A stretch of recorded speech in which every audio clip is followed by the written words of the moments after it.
should the role be for Javonte Williams moving forward? Should Sean have entertained the idea of trading him if he knew Audric Estime was going to be the guy?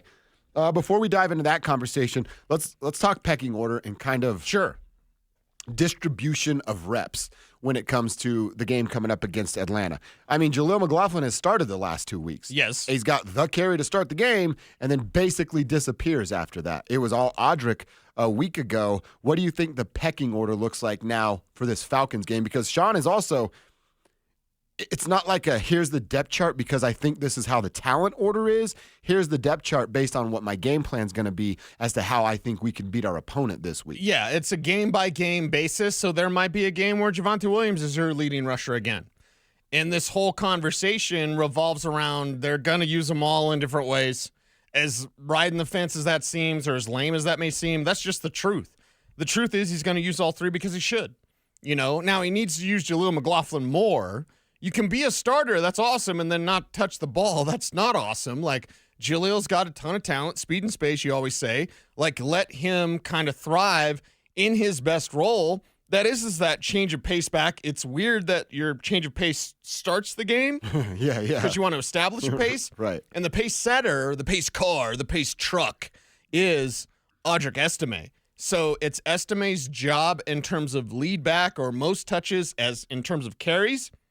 But I think on a week-to-week basis, they might all three be the same 1 week. Maybe it's Javonte week. Maybe most of the time it's an Audric week. So, that's where we stand currently. How did we get here is a fascinating question. Well, I mean, there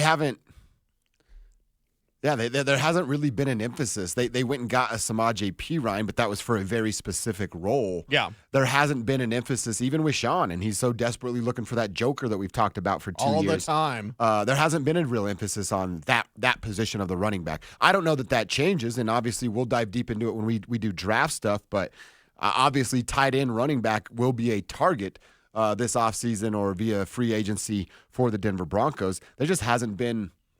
I mean, when's the last time they had a running back that you felt good about week in and week out? It's C.J. Anderson?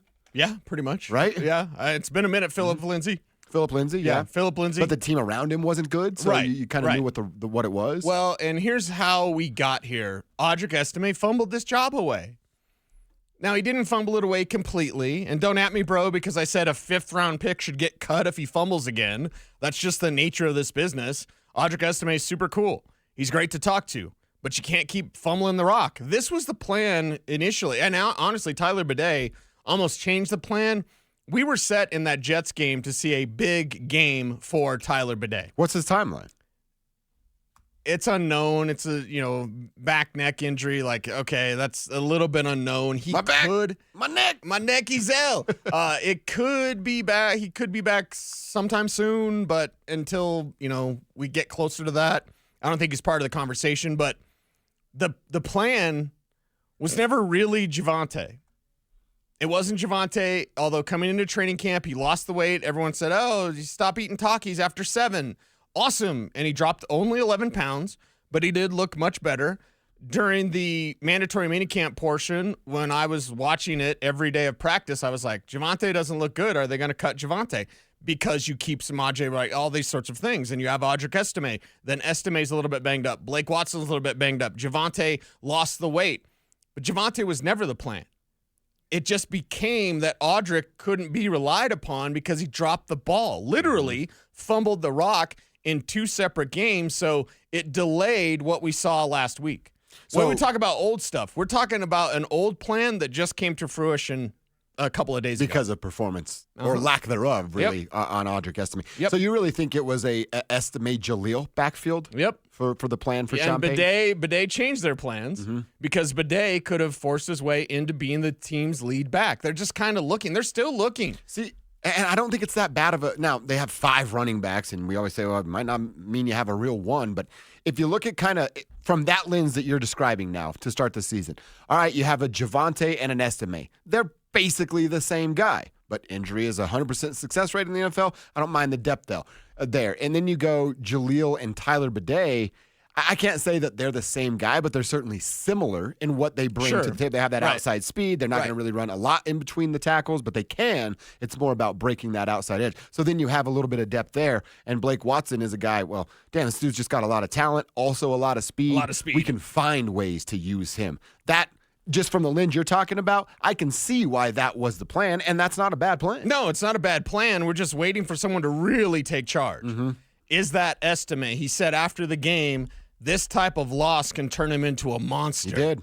And he kind of chuckled after he said that. I think he was talking to our guy, Scotty Gange. Shout out, Scotty. Yeah. And it's a good day to have a great day. He kind of chuckled, right? Yeah. Like, hey, I'm a monster. Huh. I can turn into a monster. Yeah. Go beast mode. That's what, you know what you do? You run a ball over and over and over again. Go beast mode, Audric. Over and over and over and. It'd be great. Seeing it. It'd be great. I would love to see it. So the plan was Audric taking over this backfield. He just hurt himself with those 2 fumbles. Can the plan still be Audric taking over this backfield? Yes. Just got to still hang on to the rock. And Jaleel's role seemingly is always going to be what he does. So I think he deserves more touches. I would cap it at about 10, but give him 5 catches, 5 carries. That sounds about right. It helps out Bo with those easy little dump-offs, get him on a wheel route. God forbid you could ever do a break-in, break-out Texas route. Like, that would be nice, but they just don't do that. So I think the backfield is kind of a TBD, to be determined, but your leader in the clubhouse or the one you want to put your chips on, and that Sean Payton has put his chips on because, okay, 5th-round pick, I said it. I've said it multiple times. He wasn't a 5th-round pick for them. You know, they had a much higher grade on him, much like they had a much higher grade on Troy Franklin. So you're expecting your scouting department, which is very good, to do the work. Okay, 2nd-round grade on Troy Franklin. Let's say a 3rd-round grade on Estime.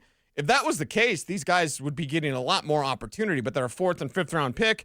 They've got some opportunity. Expect Estime to get more. And honestly, if we're talking just those 2, I think Troy can kind of level off or even dip.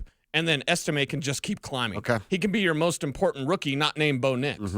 I'm looking at Javonte's contract, too. So he's a free agent at the end of this year. So this, I mean, this is it. It's done for Javonte. Yeah, this is it. You're not bringing him back. I mean, unless there's no market and it's a team-friendly deal, you're seeing the last 7 games of Javonte Williams as a Bronco. I mean, even that, like, plug your ears, Philip Lindsay, if you're listening. Even if that's the case, don't you just get another 5th-rounder and say, hey, you're now that role. Well, here's the good thing. The college football is always full of wide receivers. This is a great tight end class.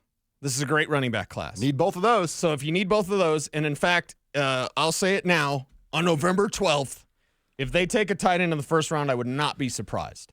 It's tight end or offensive tackle. They have a decision with Garrett Bowles to make. But then the running backs, you can find 2nd, 3rd, 4th, 5th-round running backs that can really help out, but they need a game breaker. Estime's the snowplow. I don't need the snowplow. Snowplow worked the other day. Thank you, snowplows. Thank you, Colorado Department of Motor. What is CMV?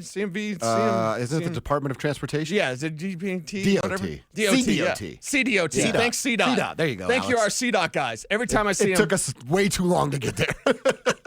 Yeah, I've lived here my entire life. We got there. We got CDOT. Every time I see the CDOT guys, I'm like, you're the real heroes, bro.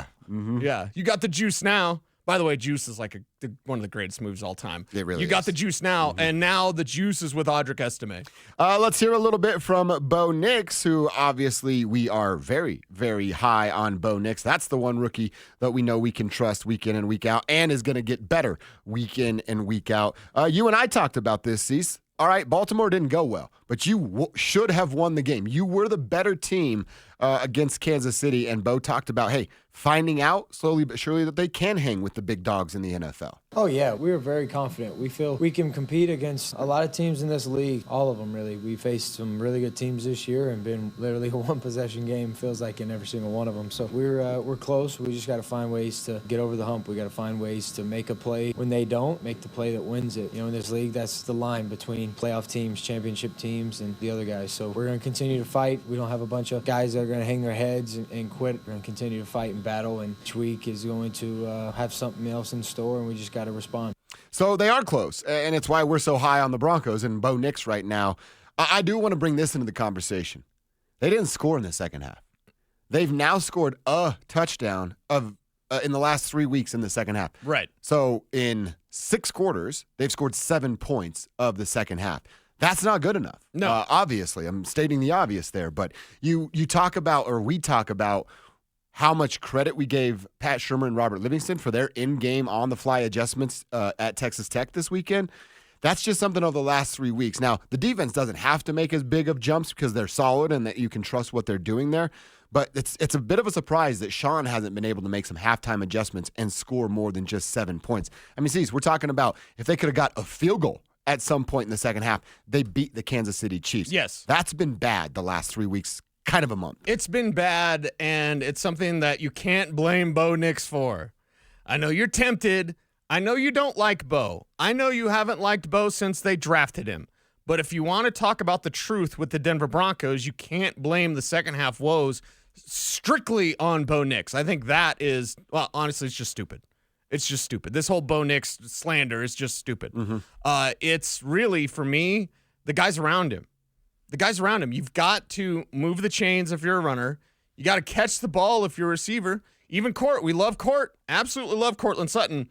But the drops that he had in that game against the Chiefs, they are gut-wrenching. They're the gut punch that you need because Bo's working hard as a rookie, learning things. Teams are adjusting to him. So your first half, your first 15 is working now. Sean Payton's putting together great game plans. But when they adjust, you need to adjust. And they're not yet adjusting because your skill position players are letting you down. If the skill position players don't let you down and you adjust properly and Bo adjusts to the adjustment, everybody with me? Then you'll see better second half performances. But this is not on Bo of like, it's Bo's problem, Bo falls apart, and Bo's terrible. Like, just stop with the Bo slander. Yeah. It's I mean, you said it, that Cortland Sutton, that was at the end of the second quarter, into the first half there. Yeah. If he catches that first down ball, you're not having to scramble to the line, not having to get that spike where Cortland was offsides and then turns a 55-yarder into a 60-yarder.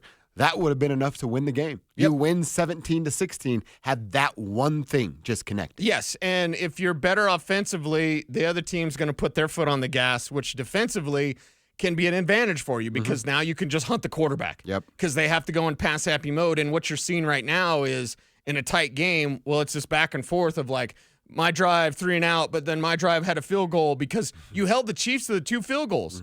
They drove. And that was also part of the conversation. It's more nuanced than just blaming Bo.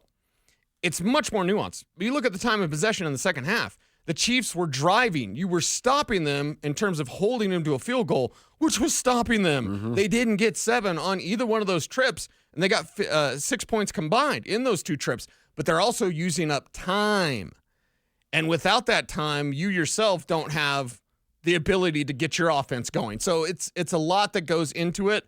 I'm going to mainly say skill position players, stop letting Bo down. Yeah, you're absolutely right. He needs Cortland has been good the last couple weeks. Yes, the drops are something you have to resolve. But outside of that, he hasn't got help from anybody else on that offensive side. Bo did talk about something you and I mentioned yesterday. It's that kind of football karma conversation. Yes. Keep putting in work. Keep taking steps in the right direction. And eventually, these kind of rough games, a blocked field goal with 1 second left, the ball will start to bounce the Broncos' way. You got to go back to work. All they want to see is effort and intensity and passion and love for the game of football. And that's what they're going to continue to get from me and everybody in the locker room. That's why it's it doesn't hurt if you don't care. It doesn't hurt you if it doesn't mean anything to you. It doesn't hurt if you don't put in work, and want the good results. So everybody in that locker room's hurt because we do all that stuff. We put in the energy and the effort. And we're out there practicing in the snow and we're doing all this stuff, and it's hard and it's difficult. And so eventually it's going to go in our favor, but right now it hasn't. So the easy thing to do is, give in and stop and say, well, you know what, the world's got it. It's hard. But I feel like our locker room's going to respond better. We're going to consistently just find ways to improve, find ways to keep going toe-to-toe with teams like this, and then you never know. One time it'll go our way. And it will. It will go their way. That's what I said yesterday, man. That good football karma. You're going to get breaks come your way. When you're putting in work and doing the right thing, I'll steal your line. I believe that to be true in life. If you work hard and you're a good person, things will go your way if you put in the right work. I think it's true on the football field, on the basketball court, on the baseball diamond, whatever it may be. The breaks will start to go your way if you're truly putting in the work and not cheating your craft, be it football, basketball, the radio show, the car wash that you own, the grocery store that you run. It doesn't matter. If you don't cheat that, you will be successful. Well, and there's an old saying that goes, and this goes back to the confidence thing. because I think confidence is so incredibly important for all of us in everything that we do. About doubt. Doubt kills more dreams than failure ever will. Yep. So don't doubt yourself. Bo said it. He said, like, we're a very confident team. We know that in order to get to that next step, we've got to win these sort of games. So don't doubt yourself. Have the confidence to move forward, regardless. WL, you want more W's, obviously. Sure. But you're never going to doubt your ability. This is a good, not great team. They have good, not great talent other than like Zach Allen and Pat Surtain. There's some superstars on this team. As they continue to build, and the culture's already changed. So I don't even have to say, like, you got to change the culture. It's already been changed. Sean changed it. You're right. He got rid of the guys he didn't want around, and he's put in place the type of players that he wants. Even if you're not a New Orleans guy, you can be a Sean guy. He's found it's full of Sean guys. There ain't nothing but Sean guys on this team. Right. So now the culture being changed, maintained, and part of the culture for Sean Payton is I want you to be confident. You listen to me. Listen to me. I'm the smartest man in the room. Just ask me. I discovered electricity. But, like, listen to what I'm going to tell you. And if you do that and you work hard, we will have success. Maintain that confidence, and you can win games. Maintain the confidence of you watching us on YouTube. Yeah. Hi, YouTube. Like, comment, share, subscribe. Hit the notification bell if you're watching us on YouTube right now. We appreciate you, and we're confident that our audience is going to show up for us. That's right. You got to listen to what Sean says. Listen to what he say, or else you'll pay. By the Bay, or whatever Happy Gilmore said. I can never remember the line. Happy Gilmore 2 is coming out. Oh, that's right. They're filming it right now. Yeah, I'm like, I don't know. That one makes me uncomfortable. It'll be disappointing because when it's that good at the first, right, the next is always good. Well, you know what I'm looking forward to, the sequel? Bo Nix 2. That's right. Bo Nix' second year. Now, this year, make that run. Maintain the confidence, hit the postseason, maybe be a tough out, maybe win a game in the postseason. That would be outstanding. Well, and all this stuff, and we got a text on the RamosLaw.com text line that I think's hitting the nail on the head, and it's just so simple. That's why it's so great. 720-289. Again, throw your name on here, and we'll give you a shout-out. The margin of error, he says, for our donkeys is 0. And he's absolutely right about that. That's where, like, Cecil, you look at the football team, there's some talent on here. You and I are both very high on Bo Nix and very down on those that are not. But when you lack talent, that's exactly what it is. The margin for error is none.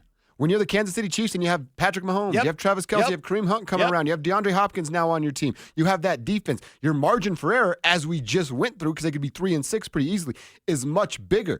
The Broncos' margin for error, like week by week, is getting bigger and bigger. And what is it by the time we get to next year at week 10 when there's some playmakers around Bo, and he is in his second year under this same system with Sean Payton as the play caller? That margin for error will get bigger and bigger. But the Texans hitting it right on the head. They make one mistake, you're basically going to lose the football game. You make 2 mistakes, you're definitely losing the football game. Yeah, and if you let it snowball like you did against Baltimore, then you lose by 31. You're getting boat raced. So as that grows, as the talent grows, and as Bo grows, he's continuing to show that the game isn't too big for him. He's continuing to show that he is the franchise quarterback that you've all been waiting for. Now it just takes time. And that's maybe difficult, but y'all been waiting long enough. You've been waiting since Super Bowl 50 for this team to be back. They're back, everybody. Now, does that mean postseason? Whatever, but like they're on the right track, and we can honestly say that for the first time in 8 years. Well, and it's also when you say, hey, they're back, it's don't be foolish and say, oh, Cecil said they're back, so they're going to go to the Super Bowl. No, they're back on the path that can ultimately get them to where we all want them to be, which is playing football in February, a couple of years down the road. Right.